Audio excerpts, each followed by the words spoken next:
कर्मत लागत angle piece लागत मगर ये रोज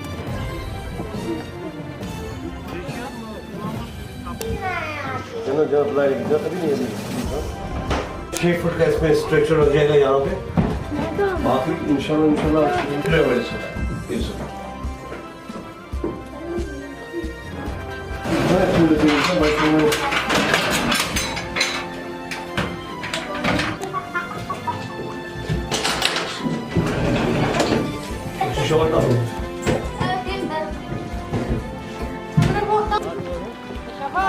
मेरा नाम तारिक अहमद है, मैं डल लेक में रहता हूँ और ये इनिशिएटिव मैंने इसलिए लिया है कि जब मुझे कोरोना वायरस हुआ था आज से 2.5 महीने पहले, तब मुझे यहाँ पे सब ने सोशल बाइकआउट किया है। मैक्सिमम स्पेशली जो शिकारा वाला है उन लोगों ने मुझे क्रॉस नहीं किया यहाँ पे डल लेक, वहाँ से घाट नंबर 9 से या घाट नंबर 12 से मुझे कोई क्रॉस नहीं मिला यहाँ। तो उसकी वजह से मैंने सोचा कि ये मेरे साथ हुआ और किसी और के साथ ना हो, तो मैंने ये इनिशिएटिव लिया है कि मैंने अभी ये तैयार किया, अभी तैयार इसमें तकरीबन अभी 5-6 दिन और लग जाएंगे तब जाके फंक्शनल होगा। और इसमें हर एक चीज़, हर एक मेडिकल इक्विपमेंट्स रहेंगे जिसमें ECG हो या ऑक्सीजन सिलेंडर्स या जो भी छोटे बड़े चीज़ जो भी है इमरजेंसी आइटम्स वो हम इसमें रखेंगे। सर इसमें बहुत सारे खर्चा भी आएगा, स्ट्रक्चर तो आपने बनाया, तो सरकार से क्या अपील? सरकार से मुझे एक ही अपील है कि मुझे डॉक्टर दिया जाए, डॉक्टर जो 24/7 इसमें लगेंगे और हम उनको पूरी मदद करेंगे हर एक चीज़ में और हर जगह पे हम पहुंचाएंगे। इसमें एक टोल फ्री नंबर रहेगा और नंबर के बाद जिसको जहां पे किसी घर में कोई प्रॉब्लम हो वो कॉल करेंगे, हम वहां पहुंचेंगे। अगर वो ज़्यादा इमरजेंस हो, ज़्यादा बीमार हो तो हम उसको वहां से लेके क्रॉस करेंगे, दूसरी एम्बुलेंस को बुलाएंगे जो सड़क पर चलती है, तो वहाँ से उसको हॉस्पिटल ले जाएंगे और जितना हो सके उसके यहीं पर उसको ट्रीट करेंगे। कितना ज़रूरी समझते हो कि एक डल लेक में एम्बुलेंसों का होना कितना ज़रूरी है समझते हो? ये बहुत ज़रूरी है। ये खाली ये जो यहाँ लोग रहते हैं खाली उनके लिए नहीं है, ये है टूरिस्टों के लिए भी। टूरिस्ट लोग भी बहुत बीमार होते हैं तो उसकी वजह उनके लिए भी बहुत इम्पोर्टेंट है। क्या कुछ लगता है कि सरकार ने, क्योंकि बहुत सा अरसा हुआ, वो सेंचुरीज भी चेंज हुई, डिकेड्स हुए, कि अभी तक डल में एम्बुलेंस नहीं है? देखो 1865 में जहलम रिवर में एक बोट हुआ करता था उस टाइम, तो वो ये एक पेशेंट को एक जगह से दूसरी जगह ले जाते थे, क्योंकि पहले तो वाटर यही था जो नाव में ही चलता था एक जगह से दूसरी जगह पे। तो डल लेक में आज तक ऐसा नहीं हुआ। ये फर्स्ट एम्बुलेंस जो मैंने बनाई है अभी, ये अभी ट्रायल बेस पे है। इंशाल्लाह देखते हैं इंशाल्लाह इसका क्या रिस्पॉन्ड आएगा। मुझे पूरा यकीन है कि ये बहुत हेल्पफुल रहेगा लोगों के लिए। तो आने वाले दिनों में क्या चाहते हैं आपके, और एम्बुलेंस ऐसी होनी चाहिए? खाली ये नहीं कि हमारे पास फायर सर्विस भी होनी चाहिए, क्योंकि हमारे यहाँ बहुत सारे हाउस बोट जल गए हैं तो उनके लिए भी होना चाहिए। ये खाली एम्बुलेंस नहीं, बहुत कुछ होना चाहिए। जो सड़क पे आप दे रहे हो वो हमें डल में भी दीजिए तो हमें भी राहत मिल जाएगी।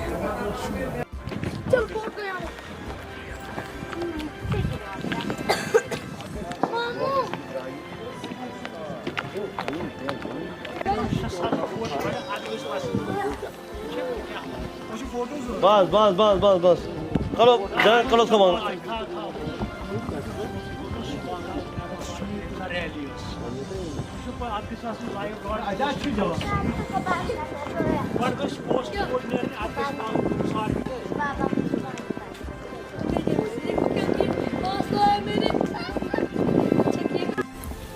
सर हमें अपना नाम बताइए और बताइए कितना ज़रूरी है। मेरा नाम जावेद अहमद है, मैं यहाँ का एक लोकल रेजिडेंस हूँ। और ये जो एम्बुलेंस का ये इन्होंने ये किया, ये बहुत ही अच्छा किया, बहुत अच्छा। क्योंकि हाँ, जहाँ तक मुझे याद है कि बहुत सारे ऐसे सडन केसेस हो गए डल लेक के अंदर जिनकी सडन डेथ हो गई, फिर क्योंकि वो टाइम पे हॉस्पिटल पहुँचे नहीं। रात का टाइम होता है, सडनली कुछ हो जाता है, बीमार हो जाता है, उसके लिए एम्बुलेंस बहुत ज़रूरी है। और स्पेशली जब से ये कोविड हो गया है तब से तो मोस्ट ज़रूरी है, क्योंकि आजकल जो हेल्थ है ना, हेल्थ की हर एक मुल्क चाहता है कि हेल्थ में मतलब फॉरवर्ड हो, हेल्थ बहुत ज़रूरी है। तो ये एम्बुलेंस तो ये हमारे लिए बहुत अच्छा कदम है, इन्होंने बहुत अच्छा किया है कि ये एम्बुलेंस बनाया है। तो ये हमारा बहुत काम आएगा। हमें मतलब बहुत खुश हो गए ये एम्बुलेंस देख के, क्योंकि रात को जब किसी को कोई बीमार हो जाता है सडनली, उसको यहाँ से हाउस बोट से या पीछे हाउस बोट पे पीछे जो रहते हैं उनको हॉस्पिटल ले जाने में बहुत तकलीफ़ होती है। तब तक तो वो बेचारा मर गया होता है। जब तक पेशेंट एम्बुलेंस जब आएगी तो सडनली उसको हॉस्पिटल पहुँचाएगी तो वो उसको मतलब जान बच सकती है।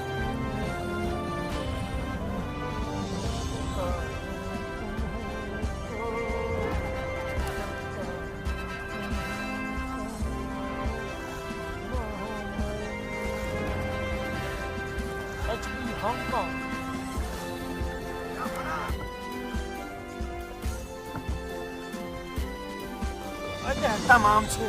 Bakacağım.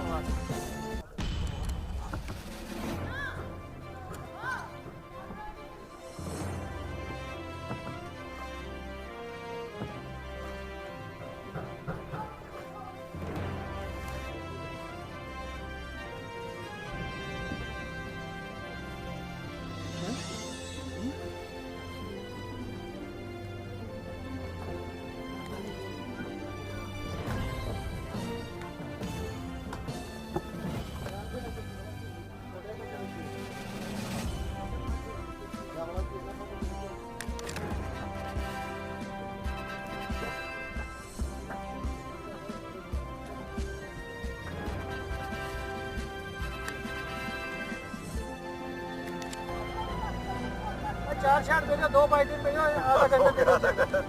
सब छोड़ यार, 4 शॉट भेजो, 2 बाइटिंग भेजो, आधा घंटा हो गया। इधर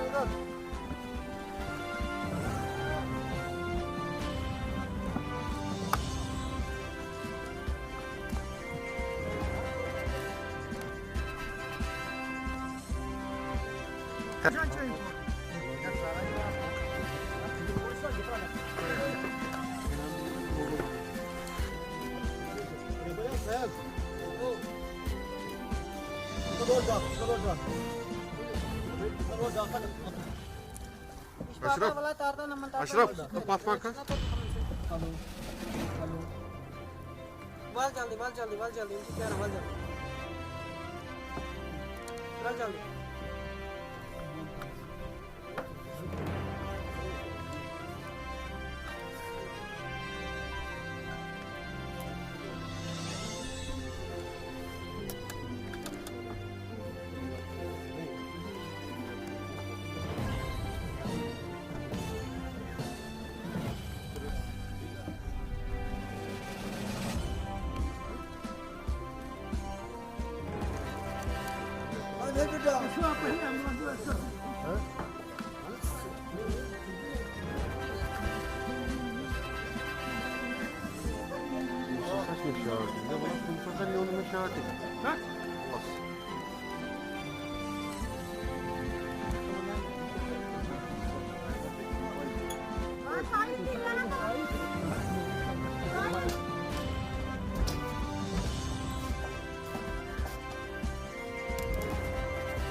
हाँ क्यों नहीं, मैं अभी ले जाऊँगा आपको।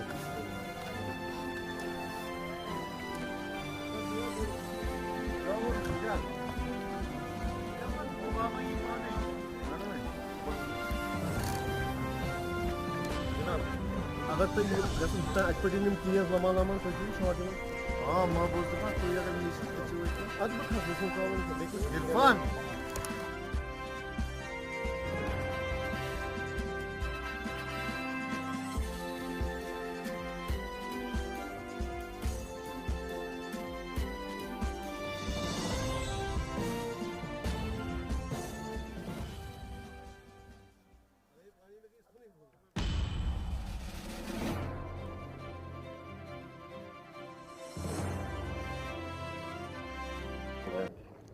अगस्त के महीने में मुझे कोरोना वायरस हुआ था। तो 20 दिन में घर में ही रहा। घर में रहने के बाद मुझे थोड़ा प्रॉब्लम भी हुई थी बीच बीच में, तो मुझे क्रॉस करना था। तो मुझे किसी शिकारे वाले ने क्रॉस नहीं किया। तब जाके मेरे दोस्त को मैंने फ़ोन किया तो उसने मुझे क्रॉस किया वहाँ तक। तो मेरी हालत डे बाय डे ज़्यादा ख़राब हुई थी, ऑक्सीजन भी डाउन हो रहा था। मेरा ब्रदर था, वो रहता है ब्रेन में, वहाँ से आके मुझे पिक करता था गाड़ी में।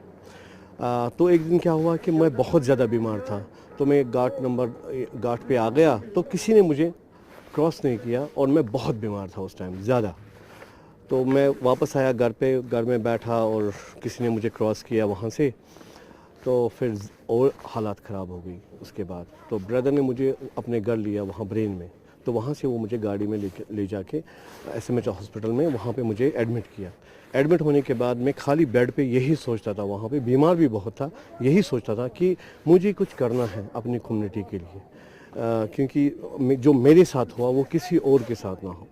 तब जाके मैं बहुत वीक हुआ और सोचता उसके बाद मैंने जो एक्सपर्ट कमेटी की जो चेयरमैन है नवीदत्ता हरन, उसके साथ मैंने शेयर किया अपने जो प्रॉब्लम्स। उसने मुझे बता दिया Tariq you can go had, हम आपको पूरी मदद करेंगे यहाँ से। उनका एक ट्रस्ट चलता है सत्या रेखा ट्रस्ट, तो उन लोगों ने मुझे भी वहाँ से भी मदद किया। तो तब जाके मैंने ये जो एम्बुलेंस है खुद डिज़ाइन की है, सब कुछ मैंने खुद ही किया। इसमें तकरीबन मुझे 20 से 25 दिन लगे। कहाँ पहुँचा है आपका ये प्रोजेक्ट? अभी मुझे लगता है 90% अभी ठीक हुआ है, 90%। अभी 10% बाकी है, उसमें इक्विपमेंट्स लगाने हैं, मेडिकल इक्विपमेंट्स। वो डॉक्टर के साथ में बैठ के देखूंगा, उनको वो क्या क्या मुझे बताएंगे वो इसमें लगा देंगे। ये खाली एम्बुलेंस नहीं रहेगी, इसके अंदर आप देखिए कि इसके अंदर अगर कहीं पे इसमें हेल्प लाइन रहेगी नंबर। जब किसी हाउस बोट वाले या किसी को भी कहीं कोई प्रॉब्लम हो, यहाँ पे कोई बीमार हो, तो वो फ़ोन करेगा, डॉक्टर उसके घर जाएगा, घर जाके वो ट्रीट करेगा। अगर वो ठीक होगा तो ठीक है, अगर नहीं तो अगर उसकी इमरजेंसी ज़्यादा हो तो इसी बोट के अंदर उसको दूसरी जगह पे ले जाएंगे। गवर्नमेंट से मुझे यही अपील है कि अब मैंने एक इनिशिएटिव लिया है, बोर्ड भी बना दिया है, सब कुछ। खाली मुझे 3 बंदे चाहिए इसमें, एक ड्राइवर और दूसरा जो हमारे डॉक्टर साहब होंगे और एक टेक्नीशियन, ठीक है ना। ये 3 चीज़ें मुझे गवर्नमेंट से चाहिए, बाकी हम सब यहाँ से ही करेंगे। अभी तक डल लेक की अगर हम बात करें तो कभी कोई डॉक्टर यहाँ पे नहीं रखा गया है सरकार की तरफ से जो स्पेशली इस कम्युनिटी का इलाज करे, अभी तक ऐसा कुछ नहीं। ऐसा कुछ डिस्पेंसरीज है, जैसे बिलवाड़ पे है या रैनावाड़ी साइड है या अंदरूनी एरिया में कहीं पे है, कुछ डिस्पेंसरीज है। मगर जो हमें इमरजेंसी चाहिए, जैसे ये टूरिस्ट एरिया है, यहाँ पे बहुत सारे टूरिस्ट आते रहते हैं, टूरिस्ट भी बीमार होते हैं। अभी रिसेंटली एक की डेथ हुई यहाँ पे, हमारे नेबर को ही, अभी 2-4 दिन ही हुए हैं उनके। तो ऐसी चीज़ें होती रहती है, तो उसके लिए ये बहुत इम्पोर्टेंट है।